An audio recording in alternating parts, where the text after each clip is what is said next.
नमस्ते मित्रों, हमारा नाम है अभिषेक और आप देख रहे हैं विधि संगत। आज हम चर्चा करेंगे जी डॉक्टर एस जयशंकर के उस बयान के विषय में जो उन्होंने जिनेवा में एक थिंक टैंक से टॉक में दिया और उनकी वहाँ काफ़ी प्रशंसा हुई। उनको हीरो तक कहा गया और जो उन्होंने वेस्ट में एक नाम अपना पैदा किया है, वो पाकिस्तान के लोगों के लिए एक सीख है कि वो भी कैसे अपनी इंटरेस्ट को वेस्ट में वो कर सकते हैं, पर पाकिस्तान ऐसा क्यों नहीं कर पा रहा? क्या ऐसा है जिसे हम पाकिस्तानियों की भाषा में बोले फुकदान? वो फुकदान ऐसा क्या है कि वो ऐसे लीडर्स या ऐसे फॉरेन मिनिस्टर्स को नहीं प्रोड्यूस कर पा रहे अपने देश में? इसी विषय पे हमारे साथ चर्चा करने के लिए आज जुड़ेंगे आप सबके चहेते मुजफ्फर चौधरी भाई। Sir, welcome to the show. Thank you doctor साहब, थैंक यू वेरी मच। आपने इनवाइट किया, बहुत शुक्रिया आपका। Thank you. Always pleasure sir. और हमारे साथ एक और स्पेशल गेस्ट जुड़ रही हैं, मिस रिबाहा इमरान। रिबाहा जी, इस्तकबाल है आपका, सुस्वागतम।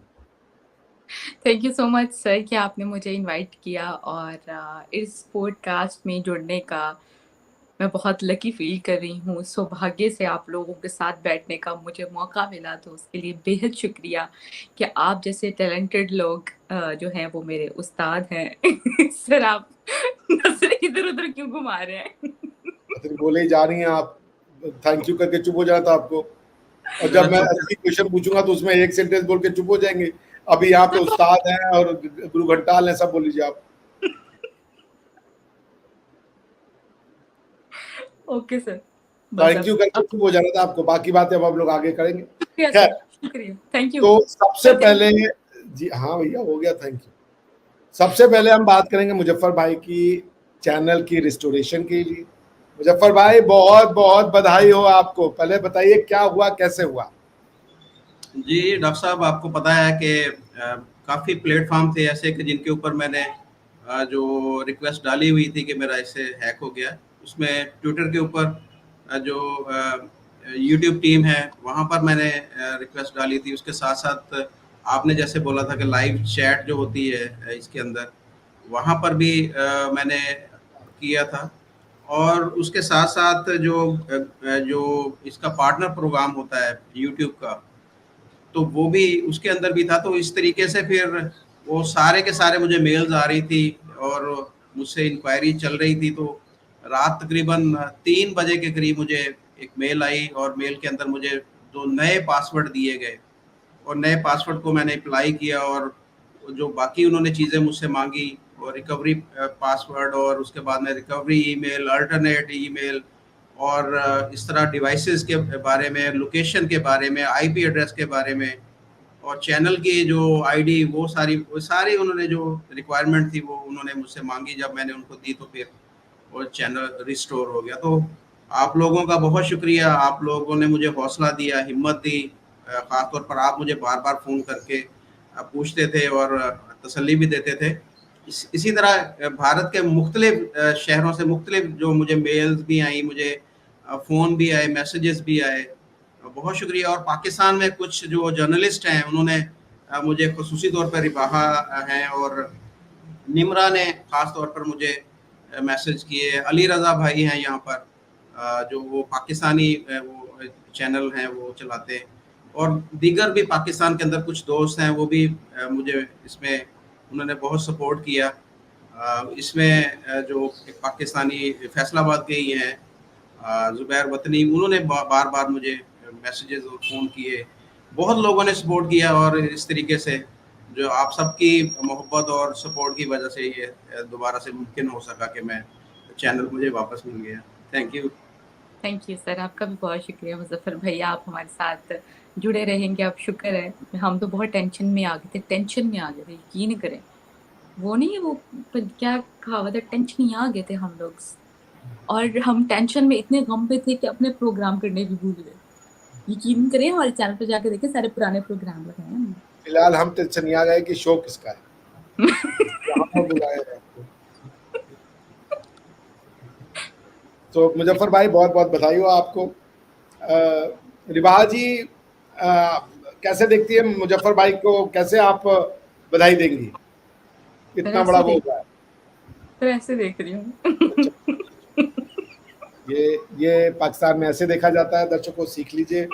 ऐसे ऐसे ऐसे ऐसे और यूं यूं यूं यूं। हमारे यहाँ की आंखें फूट जाती हैं ऐसा करने से, मगर फिर अगेन आप लोग पाकिस्तानी हैं, मगर विचित्र है। दिल तो है हिंदुस्तानी।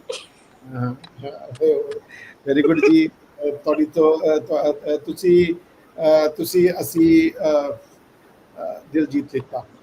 तो जी रेड बोल्ट रिवाहा आपको ये एक वो मिला है। थैंक हमारे यू सो सफेद शर्ट पे धेले भर का मुझे कॉन्ग्रेचुलेशंस नहीं मिला या तारीफें नहीं मिली या कोई सर। कमेंट नहीं आप मिला। भी सर मेरी मुजफ्फर बात भाई के सुनिए। आप रेड सर मेरी रेडो वाली घड़ी पे भी कोई कमेंट सर नहीं आई पहले है। आपने ऑरेंज कलर की शर्ट पहन के बैठना है, तब आपको भी लोग कहेंगे ऑरेंज कलर की, डार्क ऑरेंज कलर की, ठीक है। ठीक है, ऑलराइट जी, ऑलराइट, कल से ऑरेंज कलर। शर्ट पहन लीजिएगा ना, ताकि लोग भी आपको लिखें आज तो। अब यहाँ पे हम लोग वार्डरोब डिस्कस करने बैठे हैं, एस जयशंकर साहब को सर डिस्कस मैंने खुद करने ही बैठे जिक्र किया, मैंने तो कुछ कहा ही नहीं। हैं। अरे तो एक सेंटेंस बोल के लगा लिया तो अब सर ये पहन लीजिएगा, वो पहन लीजिएगा, ये ब्रांड वो ब्रांड, आपने तो यार पड़ोसी की जान ले ली है। अब अजीत जी कह रहे हैं साफ सफाक सफेद। जी जी जी। तो मुजफ्फर भाई, रिवाहा जी ने काफी गूढ़ बातें बता दी हम लोग को। आपकी तरफ आते हुए कि एस जयशंकर साहब इज रॉकिंग, कैसे देखते हैं आप इसको? विदेश में उनकी काफी अगर आप चाहेंगे तो मैं आपको वो सुनवा भी दूंगा कि जयशंकर साहब का जो तारीफ हुआ है, जबरदस्त तारीफ हुई है उनकी पूरे यूरोप में या और जगहों पे भी आप कह लें, तो इसको आप कैसे देखते हैं? जी डॉक्टर साहब, ये शंकर साहब की पहली दफा नहीं है कि उनकी किसी ने तारीफ की है। जो पॉलिसी भारत की है, फॉरेन पॉलिसी, और ख़ास तौर पे अजय शंकर साहब जिस तरीके से उसको लीड करते हैं, और वो जहाँ भी जाते हैं, हमने जहाँ भी देखा कि जय शंकर साहब जहाँ मौजूद होते हैं, वो मॉस्को हो, वो ईरान हो, वो और अरब कंट्रीज़ हों, वो अफ्रीका के अंदर हों, वो यूरोप के अंदर हों, कहीं भी जब जयशंकर जी जाते हैं तो वो नाकाम नहीं लौटते। ये सबसे बड़ी जो बात है कि वो कामयाबी, उनको जो एक मिशन दिया जाता है प्राइम मिनिस्टर नरेंद्र मोदी की तरफ से, वो अपने मिशन में हमेशा ही कामयाब होते हैं। हमने देखा कि इसके जो भारत की जो फॉरेन पॉलिसी है उसकी वाज़े मिसाल जब भी हम कोई देखते हैं तो वो यही होती है कि जिस तरीके से रशिया के साथ रिलेशन, अमेरिका के प्रेशर के बावजूद भारत ने उससे स्टेप बैक नहीं किया, पीछे नहीं हटे और डटे रहे कि नहीं जी, आप जितना मर्जी हम पे प्रेशर डालें, हम रशिया के साथ हमारे रिलेशन जो है वो पहले से भी मजबूत होंगे। ये नहीं है कि हम थोड़ा सा पीछे हट जाएंगे, थोड़ा सा हम जो है वो उनका कहना मान लेंगे। उन्होंने कहा तुमने, पंजाबी जी कह रहे तू कर ला यार जो करना है, तो वो जयशंकर साहब और वो जो नरेंद्र मोदी और उनकी टीम है वो डट गई वहां पर। अमेरिका को साफ बोल दिया भाई तुमने जो करना कर लो, हम अपने रिलेशन, अपने जो मुल्क है, अपनी जो हमारा देश है, उसके इंटरेस्ट में जो होगा वो हम करेंगे। तो इंटरेस्ट उनका यही था कि वो उन्होंने रशिया के साथ जो है वो अपने मामलात को पहले से भी बेहतर किया। वही ऑयल जो यूरोप रशिया से खरीदता था, वो अब वो आपको पता है कि वो जब से ये जंग लगी है वो इंडिया वो ले रहा है रशिया से और वो यूरोप को दे रहा है। तो कितना बेनिफिट लिया कि आपके रिलेशन भी पहले से मजबूत हो गए। एक मुश्किल वक्त में जब रशिया से हर बंदा ट्रेड करने से डर रहा था, भारत उसके साथ खड़ा हुआ। और इस चीज़ को जो ब्रिटेन भी देख रहा है कि जी इस मुश्किल वक्त में उसके साथ कौन कौन खड़ा हुआ। तो वो एक तो देखें कि ये चीज़ साबित हो गई कि भारत जो है हमेशा अपने जो भी उसका दोस्त मुल्क होता है उसके साथ मुश्किल वक्त में उसका साथ देता है, कोई भी हो। हम बहुत सारी मिसालें हैं, जब हमने देखा कि जब मिज़ू को किसी चीज़ की ज़रूरत होती थी तो भारत से हर चीज़ जाती है, बांग्लादेश को किसी चीज़ की ज़रूरत होती तो भारत से जा रही है, नेपाल को किसी चीज़ की ज़रूरत होती तो भारत से जा रही, श्रीलंका को किसी चीज़ की ज़रूरत है वो भारत से जा रही, टर्की का ज़ल्ज़ला आया तो भारत से जा रहा है, इसराइल को ज़रूरत पड़ी तो भारत से जा रही, फ़लस्तीन को ज़रूरत पड़ी तो भारत से। ये देखें ना, ये होती बात कि इसराइल को ज़रूरत है तो भी भारत मदद करने को तैयार है, फ़लस्तीन को ज़रूरत है तब भी भारत मदद करने को तैयार है। तो ये एक ऐसी फॉरेन पॉलिसी है कि मैं समझता हूँ कि मुझे दुनिया के किसी और मुल्क के अंदर इस तरह की फॉरेन पॉलिसी नहीं नजर आई। कोई भी जो मर्जी अपने आप को सुपर पावर कहता रहे, भारत के अलावा अमेरिका कहता रहे, चाइना कहता रहे, फ्रांस, जर्मनी, इटली, कोई भी मुल्क हो जिसकी हम देखेंगे कि वो कहीं ना कहीं वो किसी एक खास जो एक होता है ग्रुप, उसके अंदर उसका झुकाव होता है। तो ये हमने यही देखा कि एक तो ये नॉन अलाइन होते हैं, किसी भी ये ग्रुप का हिस्सा नहीं बनते, और जो दोस्त होता है उसके साथ मुश्किल वक्त में साथ खड़े होते हैं। ये बहुत बड़ी बात होती है कि हमने जब भी देखा कि हम अपने मुल्क की फॉरेन पॉलिसी को देखते हैं, पाकिस्तान की फॉरेन पॉलिसी, कि हमने ईरान के साथ एक मंसूबा बनाया गैस पाइपलाइन का। अभी वो देखे कितने साल हो गए हैं कि ईरान ने अपने एंड पे वो हमारी तरफ पाइपलाइन बिछा दी हुई है। और पाकिस्तान क्या जी, अभी जी हमारे प्राइम मिनिस्टर जा रहे हैं जी, अमेरिका जा रहे हैं, अगले माह शायद वो जाएंगे, और अमेरिका के पाँव को हाथ लगाएंगे, पाँव पड़ेंगे उनके, उनको बोलेंगे कि जी हमें इजाज़त दे दें कि हम जो अपनी तरफ से गैस पाइपलाइन ईरान के साथ अटैच कर लें। ये फ़र्क देखें, एक तरफ इंडिया और रशिया के रिलेशन और अमेरिका का प्रेशर, एक खाते में, किसी खाते में नहीं डाला, उन्होंने बोला कि नहीं जो मर्जी कर लो, हमने ऑयल लेना है। और दूसरी तरफ पाकिस्तान के वो अपनी तरफ से पाइपलाइन बिछाए बैठे हैं, और हम जो है अभी तक हमने काम नहीं स्टार्ट किया, और जितना भी उसका टाइम था वो टाइम भी खत्म हो चुका है, और पाकिस्तान के ऊपर फाइन लगने जा रहा है। पता नहीं 18 बिलियन के करीब पाकिस्तान के ऊपर जो है वो जुर्माना पाकिस्तान को पड़ेगा, अगर पाकिस्तान ने जो डेट है वो उसके उस तक वो उसको पाइपलाइन को कंप्लीट ना किया। तो पाकिस्तान को अमेरिका ने मना किया, और हमारे यहाँ से जो पाकिस्तान के प्राइम मिनिस्टर है वो जा रहे हैं, जाकर अमेरिका की मिन्नतें करेंगे कि भाई हमें इजाज़त दे दें, हम ईरान के साथ जो है गैस पाइपलाइन मंसूबे को हतमी शक्ल दे सके। तो ये फ़र्क है पाकिस्तान का और भारत का, कि हम अपना कोई भी फैसला, अपने मुल्क के अंदर कोई फैसला अपनी मर्जी से नहीं कर सकते। हम तो फॉरेन पॉलिसी के ऊपर हमने क्या देखना है। और जो तारीफें वेस्ट कर रहा है, जो तारीफें पूरी दुनिया इस वक्त भारत की या जयशंकर साहब की जो पॉलिसी है, फॉरेन पॉलिसी उसकी कर रही, तो वो उसके मुस्तहक है। मैं समझता हूँ कि उससे ज़्यादा मुस्तहक है। मैं पाकिस्तानी स्टूडेंट से या पाकिस्तानी इंटेलेक्चुअल से जब भी इंटरव्यू लेता हूँ, तो जब भी बात होती है तो वो मिसाल देते हैं, वाज़ेह मिसाल देते हैं कि अगर जी भारत इस वक्त दुनिया की बड़ी पावर बन रहा है, बड़ी ताकत बन रहा है, तो उसके पीछे भारत की फॉरेन पॉलिसी का बहुत बड़ा अमल दखल है, कि वो एक तो किसी खाम का किसी पंगे में जाके नहीं पड़ते, और दूसरा वो जो भी वो फैसला करते हैं अपने मुल्क के इंटरेस्ट में करते हैं, और जो भी वो फैसला करते हैं और उसके ऊपर डट जाते हैं। ये नहीं है कि एक फैसला किया और बाद में कुछ प्रेशर पड़ा, अमेरिका की तरफ से प्रेशर पड़ा, यूरोप की तरफ से प्रेशर पड़ा, तो अपने वो पीछे हट गए। नहीं, ये चीज़ नहीं है। तो ये एक बहुत ही मैं समझता हूँ कि ऑनर की बात है एज ए इंडियन, आप लोगों के लिए भी, और जयशंकर साहब और मोदी जी की गवर्नमेंट के लिए, कि पूरी दुनिया उनकी फॉरेन पॉलिसी की तारीफ करती है। हम तो यहाँ पर बैठ के यही सोचते हैं कि काश हमारा भी कोई फॉरेन मिनिस्टर इस तरह का होता, कि जो अपनी मर्जी के फैसले कर सकता, और वो फैसले पाकिस्तान की इंटरेस्ट में होते हैं। रिबाहा जी, आपसे ये जानना चाहूंगा कि शिवाय जी ने क्वेश्चन पूछा, एक इंफॉर्मेशन दी और मैंने उसको वेरीफाई किया, वो सच है। स्वीडन ने माइग्रेंट्स को स्वीडन छोड़ने के लिए $34,000, it's a huge sum of money, 34,000 USD अगर आप देखें पाकिस्तानी रुपए में, तो it's a huge huge huge amount. That means इकाई दाई सैकड़ा हजार 10,000 लाख 10 लाख 94 लाख रुपए वो दे रहे हैं अगर आप स्वीडन छोड़ देते हैं तो। 94 lakh, uh crore almost, they are offering you, offering migrants, and everyone know वो माइग्रेंट कौन है। वो अनस्पोकन रूल है कि वो माइग्रेंट कौन है। उनकी डिप्टी प्राइम मिनिस्टर का भी स्पीच आया था कि जो लोग इस स्वीडन को नहीं एक्सेप्ट करना चाहते हैं वो यहाँ से चले जाएं। कैसे देख रही हैं आप, क्यों जो है इस तरीके के माइग्रेंट्स को यूरोप अब निकालने पे आ गया और इतना पैसा भी दे रहा है?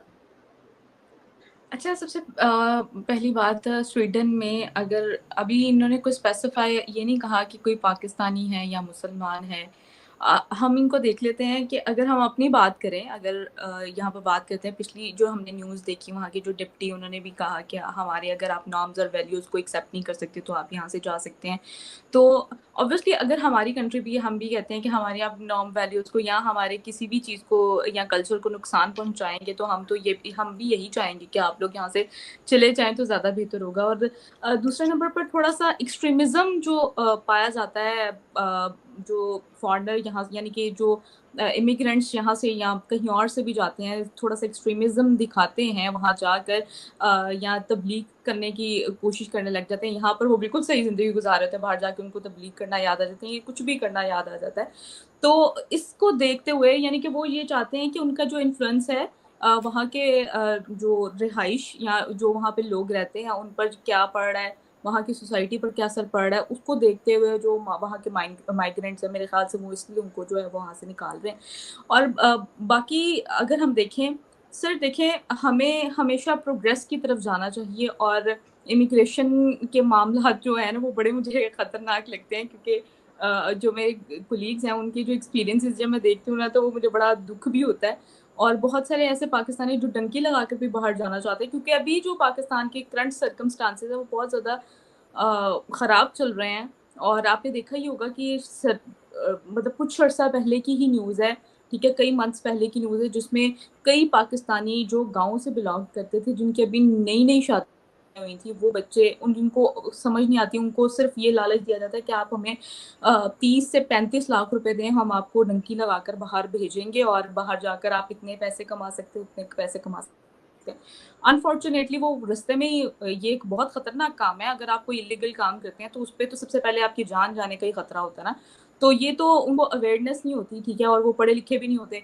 उनको जो जिस रास्ते जो लगाता है वो अपने घर-बार यहाँ से बेचते हैं, बेच के डंकी लगाकर बाहर जा रहे होते हैं। कई लोगों के बीच में ही जो है वो जान चली जाती है। आपने वो देखा ही था कि किस तरह कश्ती में सवार कुछ पाकिस्तानी थे जो डंकी लगा के बाहर जा रहे थे, और उनकी वहीं पे ही बीच रास्ते में ही ना जो उनकी डेथ हो गई, और वो डूब गए और उन्हें मार भी दिया गया कुछ को। तो ये इस तरह के केसेस जो है वो हमारे सामने आते रहते हैं। तो हम लोग को एक तो लीगल वे इख्तियार करना चाहिए, और अगर हमारा वीज़ा लग ही जाता है किस्मत के साथ, तो हमें चाहिए कि कुछ इन्फॉर्मेटिव, कुछ अच्छा काम करें बाहर जाके, ताकि बड़े-बड़े जो कंपनीज़ के सीईओ हैं, या उस सोसाइटी में हम क्या कंट्रीब्यूट कर रहे हैं जाकर। अगर एक डॉक्टर है तो वो डॉक्टर क्या कंट्रीब्यूट कर रहा है, अगर एक इंजीनियर है तो वहाँ के आईटी सेक्टर में क्या कंट्रीब्यूट कर रहा है, हर सोसाइटी में। तो हमें इन चीज़ों पर आगे फोकस करना चाहिए, बजाय इसके कि हम अपनी एक्सट्रीमिज़्म के माइंडसेट को लेकर आगे जाएँ। उसको वहीं पे छोड़ देना चाहिए, क्योंकि आजकल जो एरा है वो पीस का एरा है, ठीक है? हमें फुल सोसाइटी चाहिए, हमें सोसाइटी में रहते हुए लोगों को लोग जो रह रहे हैं उनका एहतराम भी करना चाहिए, और अपनी चीज़ों को, अपने कल्चर को, अपने माइंडसेट को दूसरों पे इम्प्लीमेंट नहीं करना चाहिए। अगर आपकी ऐसी सोच है, आप अपनी थॉट प्रोसेस के अकॉर्डिंग ज़िंदगी गुजारें, लेकिन अपनी चीज़ों को दूसरों पे इम्प्लीमेंट ना करें, बल्कि खुद भी सुकून में रहें और दूसरों को भी सुकून में रहने दें। अच्छा मुजफ्फर भाई, आप ये बताइए कि ये जो एक नॉन एक्सेप्टेबिलिटी है दूसरे कल्चर की, दूसरे चीज़ों की, ये क्यों है और इसको कैसे लाया जा सकता है कि आपका जो है वो ठीक है आप लोग को, लेकिन दूसरों को भी एक्सेप्ट करो, उनके भी कल्चर को एंजॉय करो, उनके भी लाइफस्टाइल को एंजॉय करो, क्यों चेंज करना? कल मैं आपको बताऊं कि मेरी पोती ने ना, मेरी पोती को मेरी बेटी ने कुछ चीज़ पकड़ाई तो उसने आगे से बोला धन्यवाद। तो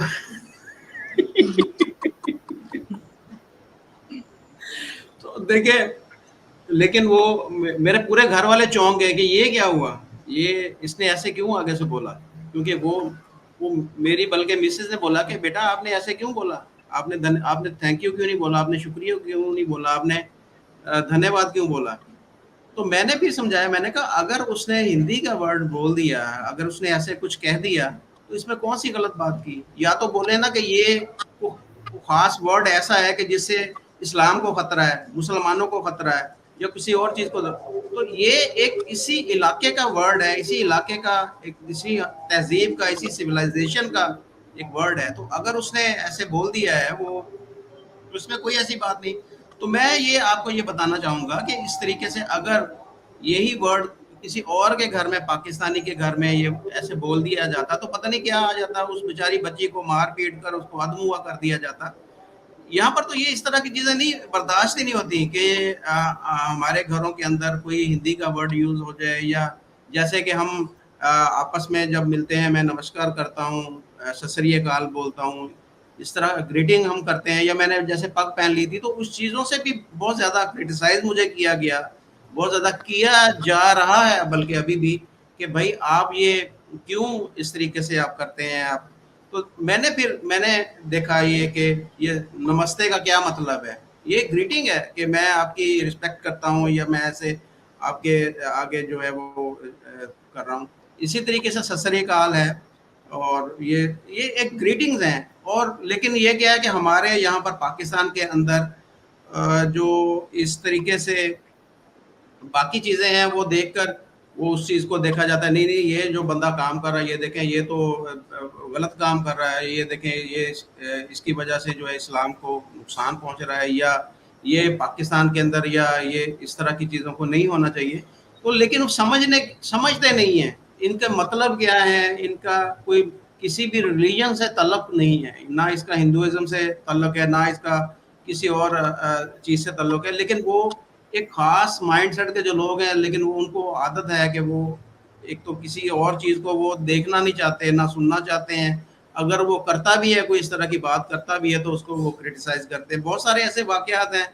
अब जिस तरह के यकीन माने डॉक्टर साहब हालात पाकिस्तान के अंदर हो चुके हैं, हम खुद भी डरते हैं। हम यहाँ पर बैठकर हम डरते हैं कि हमारे मुँह से कोई इस तरह की बात ना निकल जाए कि जो किसी जो हमारे देखने वाले पाकिस्तान के अंदर है उसको बुरी लगे, और उसको किसी गलत रंग में वो डालकर और हमारे ऊपर ब्लास्फेमी का कोई इल्ज़ाम लगा दिया जाए, और फिर आप हमें ढूंढते फिरें कि जी ये लोग कहाँ पर गए हैं। तो ये इस कदर हमने बलूचिस्तान के अंदर देखा, कल एक वाकया हुआ है, वो देखिए किस तरीके से उसको और उसको हीरो बनाकर पेश किया जा रहा है, जिसने वो उसको मारा है उसको हीरो बनाकर पेश किया जा रहा है।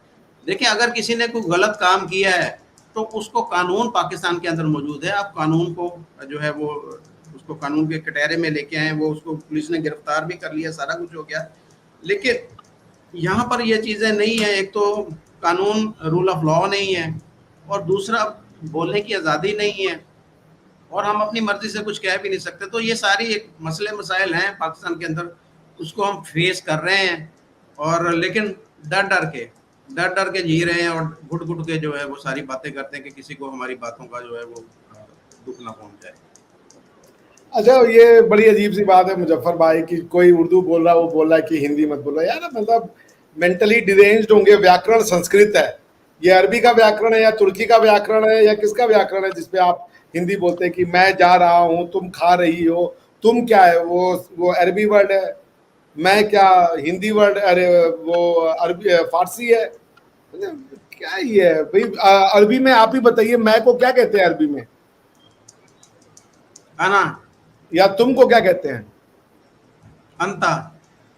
तो अंता तो नहीं बोले ना आप कि अंता अच्छे आदमी हो, तुम अच्छे आदमी बोल रहे हो भैया आप। तो ये फारसी में भी नहीं है, ये मानसिक दिवालियापन है। This is nothing but mental derangement कि आप ग्रामर इज वर्ड इंग्लिश, अरे वर्ड हिंदी, ग्रामर इन संस्कृत, और कह रहे हो कि जी हम जो है ये धन्यवाद नहीं बोलेंगे, शुक्रिया बोलेंगे।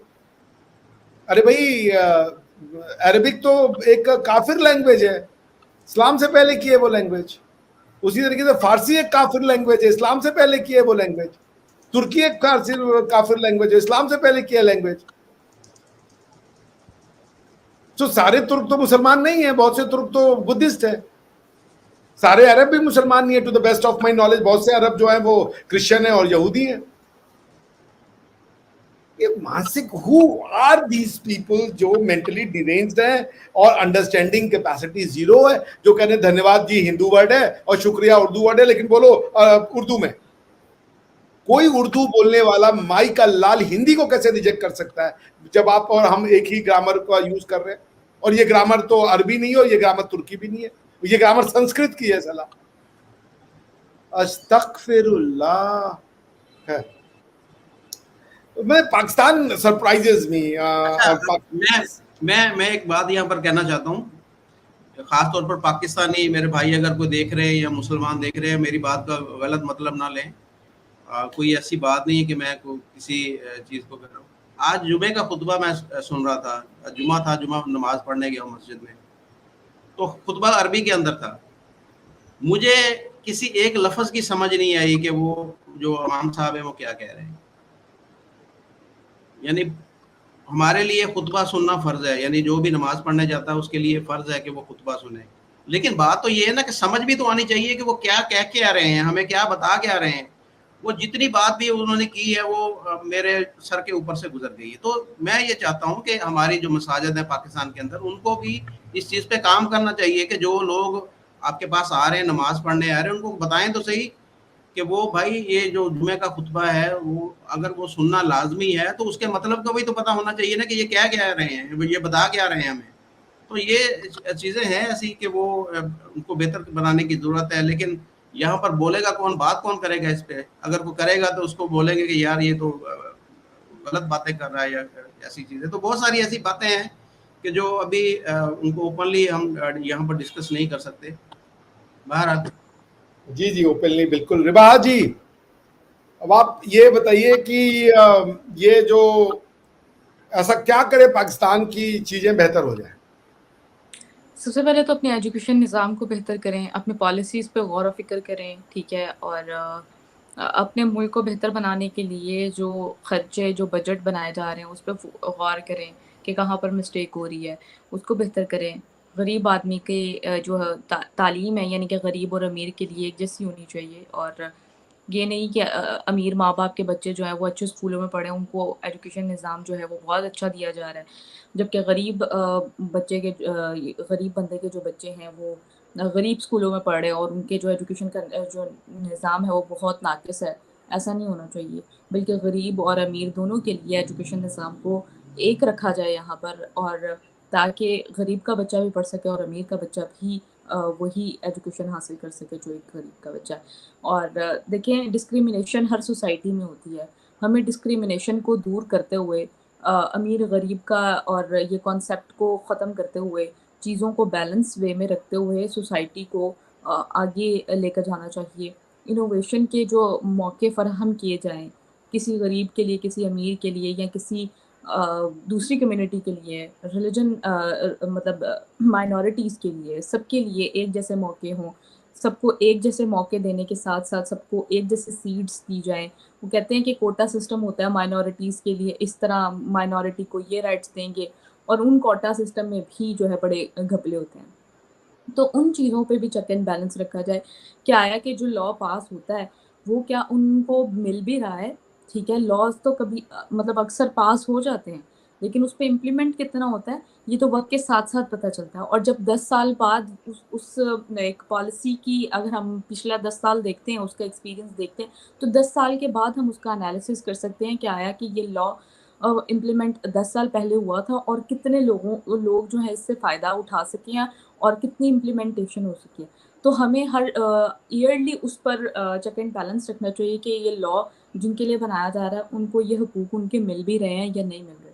जब इन चीज़ों पे सख्ती की जाएगी, तो हर चीज़ जो है वो लेवल पे आएगी, और जो क्राइम कर रहे हैं, उन क्राइम को यानी कि जो क्रिमिनल हैं, चाहे वो अमीर क्राइम करता है, यहाँ पर अभी नताशा केस ही है, हमारे सामने ही है। किस तरह उसने मतलब अपने पावर से जो है वो किस गरीब को भी मार दिया, और मतलब कोई सज़ा भी नहीं मिली और वो रिहा हो गए।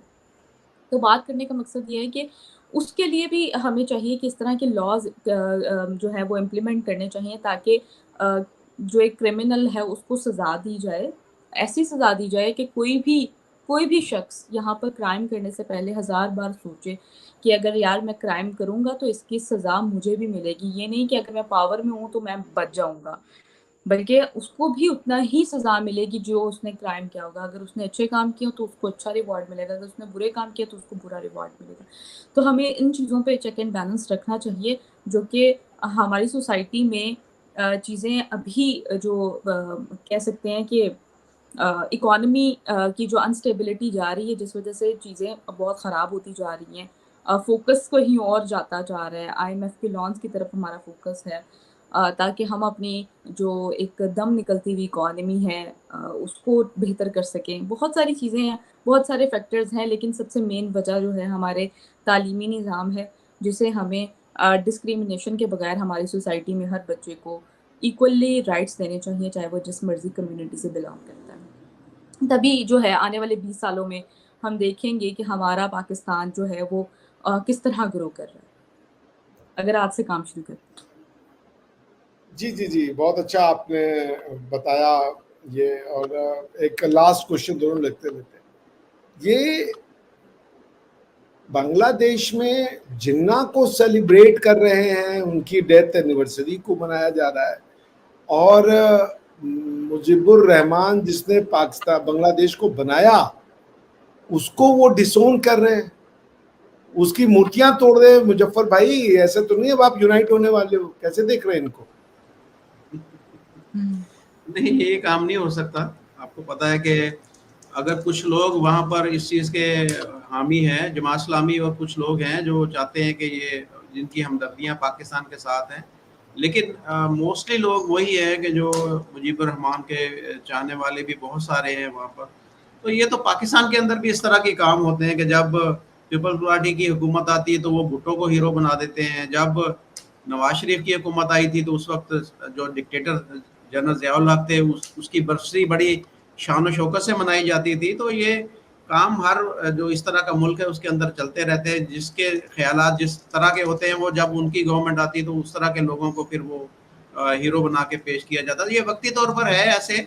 अगर कल को ये इलेक्शन होंगे और हसीना वाजिद की गवर्नमेंट दोबारा से आ जाती तो वही चीज़ें दोबारा से हो जाएंगी और फिर करारदादे भी पेश होगी इस सारे काम जो ये हुए हैं इनके ऊपर उनके वहाँ पर। तो ये वक्ती तौर पर एक जैसे दूध के ऊपर एक उबाला आता है ना, वो जब उसको जब पक रहा होता है दूध एक उबाला आता है और जब फिर वो नीचे से गैस बंद हो जाती है तो वो ख़त्म हो जाता है। तो ये फिर ये सारी चीज़ें हैं कि वक्ती तौर पर एक ये उबाल सा आया है वहाँ पर और ये चंद लोग हैं जो इस चीज़ को हाईलाइट किया जा रहा है। लेकिन मुझे कुछ इस तरह की चीज़ें नज़र नहीं आ रही कि शेख मुजीबुर रहमान के खिलाफ बहुत बड़े वहाँ पर लोग बड़ी तादाद में निकले हैं या वो उनकी खिदमात को वो भूल गए हैं। और देखें 2-3 साल बाद ही शेख मुजीबुर रहमान के ऊपर आपको पता है कि हमला किया गया और उनको मार दिया गया। तो ये मुझे समझ नहीं आती, ये हम जैसे लोग हैं, बांग्लादेशी और पाकिस्तानी एक जैसे माइंडसेट के लोग हैं, इनका दिमाग फिरते हुए पता नहीं लगता किसी का भी कि लियाकत अली खां को पाकिस्तान बनने के देखे कितने साल बाद लियाकत अली खां को यहाँ पर शहीद कर दिया गया। कायद आज़म के साथ इन्होंने क्या हशर किया। तो ये एक चीज़ें हैं हमारे, हम अपने हीरो के साथ जिस तरह का सलूक करते हैं तो वो सबको पता है। तो ये हमारे लिए कोई अनहोनी बात नहीं है। और ये जब दोबारा हुकूमत आएगी दोबारा से मूर्तियाँ लग जाएंगी उनकी, दोबारा से उनकी जो तारीफ़ें शुरू हो जाएंगी। तो हम ऐसे ही लोग हैं, हम आपको हमसे कुछ ज़्यादा तवक्कुआत नहीं रखनी चाहिए। आप कैसे देखती हैं इसी चीज़ को रिवाज जी कि बांग्लादेश में जिन्ना की जो तस्वीर है या जिन्ना जी का रिवाइवल हो रहा है, उनकी डेथ एनिवर्सरी को मनाया जा रहा है, तो आप क्या तैयार हैं बांग्लादेश के साथ वापस से मिलने के लिए? सर देखिए, बात यह है कि ये पार्टीशंस होना या पार्टीशन रीयूनियन होना, सर ये बहुत मुश्किल काम होता है और कई लोगों को इससे नुकसान भी बहुत ज़्यादा पहुंचता है। तो ये इस बारे में मैं ज़्यादा कमेंट्स पास करना नहीं चाहूँगी। और सब देखिए आगे आने वाले टाइम में क्या होता है। बाकी हम तो लोगों के लिए अच्छा ही चाहते हैं, एक हेल्दी सोसाइटी चाहते हैं, बांग्लादेश के लिए भी अच्छा चाहते हैं, इंडिया के लिए भी अच्छा चाहते हैं, अफगानिस्तान के लिए भी अच्छा चाहते हैं। इतना क्रिस्प आंसर मैंने नहीं देखा आज तक अपनी लाइफ में। ये सबका अच्छा चाह रही हैं, रिवाज ही अच्छी बातें कर गई हैं ये। तो आप सभी दर्शक जो हमारे साथ जुड़े, आपसे मेरा निवेदन है कि हमारे चैनल को लाइक करें, सब्सक्राइब करें। अभिषेक मिश्रा @अभिषेक मिश्रा लॉ आप सर्च करेंगे तो मेरा चैनल मिलेगा।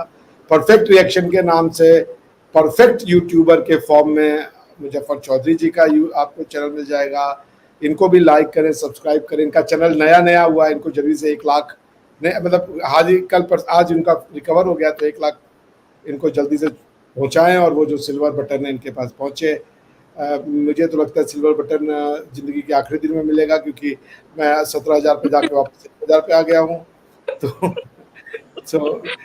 बात से मोदी जी ने बोला 2047 तक इंडिया को नंबर 1 इकॉनमी बनाना है। तो 2047 तक उम्मीद है कि आपका भी 1 लाख सब्सक्राइबर हो जाएगा डॉक्टर साहब। हाँ, जीवन के आखिरी पलों में वो सब्सक्राइबर और 200 साल जीने वाले हैं, आपको खुश फहमी है कि आपको जो है ना आखिरी वक्तों में मिलेगा, ऐसी बात नहीं है, आपको बहुत जल्दी मिलेगा। डॉक्टर साहब वैसे ना आपको मशवरा है कि आप ना ये जो ज्ञान वाली बातें करते हैं ना, मैंने देखा कि उसके ऊपर आपके व्यूज बहुत कम आते हैं। हाँ 200 हाँ, तो वो आप वो ना 150 हम बनाएं, ही देखे होते हैं। आप गपशप वाले कुछ वीडियोस बनाया करें, कुछ इस तरह के वीडियो बनाया करें जिस पे व्यूज ज्यादा आते हैं। Sir Pakistan sense of humour आप बहुत अच्छा सीखें, है। आप डॉक्टर साहब पाकिस्तानी यूट्यूबर से सीखें। आप हमारे आप उस्ताद हैं, लेकिन आप कुछ पाकिस्तानी यूट्यूबर्स हैं ना, आप उनके शागिर्द बन जाएं, उनसे सीखें कि किस तरीके से आपने ड्रामा करना है और व्यूज लेने हैं। तो वो थोड़ा सा ड्रामा श्रामा ये वो सारी चीजें डाला करें ना, बीच में मसाला थोड़ा सा डाल दिया करें। ठीक है ठीक है जी। सर, बाय, अपना ख्याल रखें, अरे हम बाय। बोलेंगे भाई हमारा चैनल है, ओके अभी okay okay sir, carry on. तो परफेक्ट रिएक्शन को शेयर वो सब्सक्राइब कीजिए, शेयर कीजिए, लाइक कीजिए। सर रिबा इमरान जी का अपना खुद का चैनल है और वापस से she is standing on her feet. इनके भी चैनल को देखिए और ये मेहनत कर रही हैं आप। इन्होंने बहुत सेकेंड फॉर्म जो सेकेंड इनिंग है उसको काफ़ी चेंज्ड वर्जन में लाई हैं और आप इनके प्रोग्राम्स को एंजॉय कीजिए। इनके क्वेश्चंस को सब पसंद करते हैं, काफ़ी इंटेलिजेंट क्वेश्चन पूछती हैं ये। तो कई बार तो जो पैनलिस्ट होता है उसको परेशानी होती है कि क्वेश्चन क्या पूछ दिया। तो रिवाज जी आपका थैंक यू भी सर, आपके कॉम्प्लीमेंट का बहुत शुक्रिया, बाय बाय। मैं तो रिवाज जी को धन्यवाद देना चाहूँगा क्योंकि मुझे यूट्यूब पर सर बस सर फैलाने चाहिए आपकी का काम इन्होंने ही किया था। सर शकील चौधरी सर और रिवाज जी को ये क्रेडिट हमेशा जाएगा। तो दिल की बहुत अच्छी इंसान है, I know him, I know her, she is a wonderful human being and so is Muzaffar भाई। तो हम लोग कोशिश यही करेंगे कि अच्छा हो सबका। जो रिवाज जी ने बहुत अच्छी बात बोली कि सर्वदा भला, सबका अच्छा हो, सर्वे भवन्तु सुखिनः, सर्वे सन्तु निरामयाः। तो इसी के साथ मुजफ्फर भाई आप मेरे चैनल पे जुड़े, इसका बहुत बहुत आभार, शुक्रिया, खैरबाद। और रिवाज जी आप जुड़ी, आपका भी शुक्रिया, खैरबाद, धन्यवाद, बहुत बहुत आभार। अदा नहीं करना था, मुजफ्फर भाई का किया, मेरा नहीं करना था, तो आपने साथ ही कर दिया, थैंक यू। अच्छा अच्छा ओके। और क्या बोला इन्होंने, और दूसरी चीज़ मुझे ये भी बोलनी है कि मुजफ्फर भाई आपको बहुत बहुत बधाई एक बार फिर से। आप रॉकी भाई हैं हम सबके, और रॉकी भाई का जो है बंदूक चल गया है। और बस बहुत बहुत बधाई हो आपको भी। रिवाज जी खुश रहिए। डॉक्टर साहब हमारे ना पाकिस्तान के अंदर जब कोई मेहमान आता है ना, तो जब वो रुखसत होने लगता है ना, तो वो मिलके घर से मिलके जब वो खवातीन जाती हैं घर के दरवाजे के ऊपर खड़े होके ना, वो आधा घंटा वहां पे लगा देती हैं। वो आपस में मिल मुल के फिर भी आधा घंटा लगा देती हैं, और आप प्रोग्राम खत्म करके भी आपने फिर 15-20 मिनट इसी चीज में लगा दिए ये इख्तिताम करते करते। मतलब आपका मतलब है मैं खवाचार हूँ, हैं? मुझे तो वही लग रहा है कि आपके ऊपर भी वही उन्हीं खवातीन का असर कुछ हो गया है। खवातीन का मेरी जिंदगी में कोई रोल ही नहीं है। मैं खवा 5.25 हूँ या खवा 6.25 हूँ मैं, आप समझ रहे हैं आप। तो खैर ये सिर्फ पाकिस्तान में भी नहीं होता है, ये हमारे यहाँ भी ऐसे ही होता है। दरवाजे पे वो ऐसे रख करके हाथ और लोग बतियाना शुरू करते हैं, तो फिर इससे अच्छा तो अंदर ही आ जाते। मुझे याद है एक बार बचपन में मैं मम्मी के साथ कहीं जाना, बस कहानी बचपन की कहानी में बस होगी। बस सर बहुत दिन मिला, कसम से आप रिवाज जी आपका सब्सक्रिप्शन वाला जो बात मैंने बोला वापस ले लूंगा मैं अभी। हाँ तो सर ले मैं लेकिन गर्मी नहीं है यहाँ, गर्मी बहुत है, सॉरी। तो आप कैसे घर में बैठी है, बता तो दूं 2 मिनट की 1 मिनट की कहानी है। तो अब क्या हुआ कि मुझे जाना था कहीं मम्मी के साथ सामान लेने के लिए। अब मम्मी वो आंटी आई थी, उनको पहले आधा घंटा चाय पिलाया, उसके बाद वो दरवाजे पे आंटी टिक गई। अब वो दुनिया भर की बातें बता रही हैं, उनका ये चल रहा, उनका वो चल रहा। मेरे गुस्सा आ रहा था। मैंने जब तक ना वो सुअर की तरह जमीन पे लौटना नहीं शुरू किया तब तक मम्मी गई नहीं। अंत में मैंने यूं हाथ पैर फेंका, तब उन्होंने मुझे 4 लात मारे और 2 जूते कि चलो भैया चलो, बेइज्जत करवा देते हो कहीं पे। तो इसलिए अब आप ये कहते हैं कि ये पाकिस्तान में होता है। अरे भाई हम आप एक है, ये हमारे यहाँ से ही होता है। वो इंडियन चीजें हैं, एक दूसरे के साथ ऐसे ही हम लोग सर करते तो हैं। आप कर ले, वो आपसे ही होता है। क्या होता है हमसे? अरे भाई आप अम्मी में से निकले हैं भाई, हद हो गया। सच्चाई भी नहीं बोलेंगे आप, हद हो गई। 1947 आप तो लुधियाना की है यार, आप तो अस्तगफिरुल्लाह, खुदा का खौफ करें। पठानकोट से हूँ मैं। पठानकोट भी इंडिया में ही है। सर मुझे पता है, I know। टर्नकोट हो गई हैं आप पठानकोट के बाद।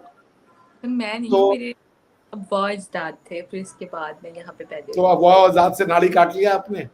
नहीं क्या सर, वाह आजाद की? मैंने कहा शायद आप मुझे बहुत ओल्ड स्कूल वाला समझ रहे हैं, इसलिए मैं बता रही हूँ ना आपको। नहीं सर नहीं, आप 40 बड़ा हो यंग गया, स्कूल से हैं। मुझे गर्मी लग रही है बहुत ज्यादा, अभी मैंने भी प्रोग्राम करना है सर। तो मुजफ्फर भाई के चैनल को सब्सक्राइब कीजिए, रिवाज जी के चैनल को सब्सक्राइब कीजिए, सब कर ले ताकि मैं हमारे चैनल को भी सब्सक्राइब कीजिए, हैं? मुजफ्फर भाई बहुत बहुत बधाई हो। अच्छा, आज का प्रश्न ये है, अच्छा नहीं है क्या? ठीक है ठीक है, सर, भूख तो नहीं लगी आपको? बहुत क्या थके लगी? थे सर। भूख, पेट की गर्मी दिमाग में चढ़ गई है, ये कहना चाह रही हैं आप, हैं? अभी 10 मिनट पहले आपने उस्ताद बोला था, उस्ताद का वो गायब हो गया, उस्ताद बचे खाली अब, ये ठीक नहीं है। वो गलत साइड पे लेके जा रहे हैं। अरविंद अरविंद भारद्वाज साहब कह रहे हैं आगरा में 24 डिग्री सेंटीग्रेड है। कौन से ब्लास्ट फर्नेस में बैठी है मुजफ्फर भाई, कितना टेम्परेचर है आपके यहाँ? यहाँ पाकिस्तान फैसलाबाद के अंदर इस वक्त टेम्परेचर चल रहा है जनाब, मैं बताता हूँ आपको। सर मैंने रूम भी बंद किया हुआ है, कोई वेंटिलेशन नहीं है। लाहौर में कितना टेम्परेचर चल रहा है रिबाज जी? मुझे नहीं पता सर, गर्भ लग बहुत बढ़ रही है सर। 88 जी का भी अभिषेक सर खत्म नहीं कर रहे हैं। कितना होगा? 88 डिग्री सेंटीग्रेड जल जाएगी दुनिया, आज जी क़यामत आ जाएगी, ऐसा ना। 88 फॉरेनहाइट है। मुजफ्फर फॉरेनहाइट भैया आपने तो हालत खराब कर दी, मुझसे ज्यादा चढ़ शब्द गई है। लोग टपकने लगते हैं, 88 करवा दिया। आज भी मेरी बात सुनिए मुजफ्फर भाई के ना दिमाग पे गंदी चढ़ गई और कोई बात नहीं है मुझसे ज्यादा। अरे फिर भी यार मुजफ्फर भाई ने तो जान ही ले ली, मैंने कहा आज ही हो गया क्या? 31 डिग्री सेंटीग्रेड है वो, टेक्निकली 31 डिग्री सेंटीग्रेड। तो दर्शकों आपसे मेरा ये निवेदन है, मुजफ्फर भाई के चैनल को लाइक कीजिए, सब्सक्राइब कीजिए, मेरे चैनल को लाइक कीजिए, सब्सक्राइब कीजिए, रिवाज जी के चैनल को लाइक कीजिए, सब्सक्राइब कीजिए। रिवाज जी को बाहर आ जाएंगी इंडिया का वीजा के, कैमरा से दूर हो जाइए आप, ऐसा लग रहा है कि आप निकल ही आएंगी इधर से बिना वीजा के।